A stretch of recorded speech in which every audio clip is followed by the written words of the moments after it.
మనం కారు తోలేటప్పుడు ప్రాపర్లీగా వెళ్ళకుండా జట్కాలు వస్తూ ఉంటుంది. ఈ విధంగా జట్కాలు వస్తూ ఉంటుంది. అది ఎందుకు వస్తుంది అనే దానిపైన మనం ఈరోజు టాపిక్.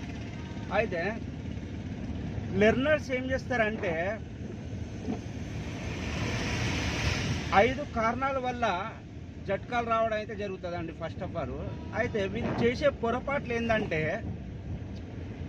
వీళ్ళు స్పీడ్కు గేర్ కరెక్ట్గా మ్యాచ్ చేయరు ఫస్ట్ ఆఫ్ ఆల్. నెక్స్ట్ ఏంటంటే నంబర్ 1 అదొకటి. నెక్స్ట్ ఏంటంటే క్లచ్ సడన్గా రిలీజ్ చేయడము నెంబర్ 2 అండి. అది నెంబర్ 3 ఏంటంటే గేర్ ఏమో తక్కువ ఉంటుందండి, స్పీడ్ ఏమో ఎక్కువ ఉంటుంది. అప్పుడు కూడా జట్కాలు రావడం జరుగుతుంది.